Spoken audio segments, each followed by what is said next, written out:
ভার্সিটির ত্রিপলি ডিপার্টমেন্টের কয়েকজন শিক্ষার্থী এসেছিল, 4 জন শিক্ষার্থী, তারা ফুটপাতে দাঁড়িয়েছিল। তাদেরকে সত্য বলছে, তারা সরছে সরবার, তারা বলছে ফুটপাতে, ভাই ফুটপাতে তো দাঁড়ানোরই জায়গা, ফুটপাতে আপনারা দোকান দিচ্ছেন কেন? তখন ইনস্ট্যান্ট বলছে ফুটপাত চোদাস না যা, এই কথা বলছে ভাই আপনি মুখের ভাষা খারাপ পান করতেছেন। ইনস্ট্যান্ট 6-7 জন মিলে তার গায়ে হাত তোলে, তার হাত পর্যন্ত ভেঙে গেছে, তাকে রাস্তায় ফেলে বন্ধ মারে, একজন নাক ফেটে দিচ্ছে, হাত ভেঙে গেছে। একজন ভার্সিটির গায়ে কিভাবে হাত তোলার সাহস পায় সব ফুটপাত দোকান?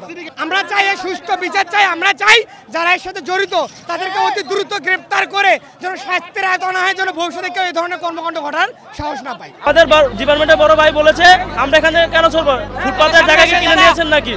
পরে বলে ফুটপাতের জায়গা আমার না, যা এখান থেকে ফুট এম করে বলে তাদের উপর হাত তুলে, এরপর হাতা দিতে তাদের হাড়ের হাড় ভেঙে ফেলে। এই পরিস্থিতি, তারপর আমরা বিশ্ববিদ্যালয়ের স্টুডেন্ট এখানে এসে সর্বোচ্চ ধৈর্যের পরিচয় দিয়েছি।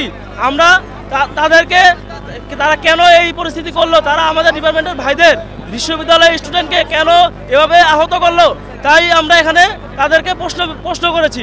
সেনাবাহিনীকে বলে আমরা স্টুডেন্ট, আমাদের জার্সি আছে, আমাদের আইডি কার্ড পকেটে আছে, কোনো কথা শুনে নেই। আমি রিক্সার ধাক্কা লেগে পড়ে গেছি, আর পেছন থেকে ওইভাবে মার শুরু করছে। হাতের অবস্থা দেখেন, পায়ের অবস্থা দেখেন।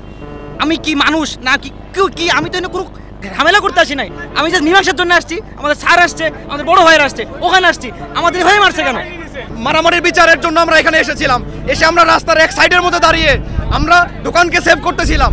অতর্কিতভাবে এসে আমাদেরকে কুত্তার মতো পিটাইছে, গরুর মতো পিটাইছে আমাদেরকে।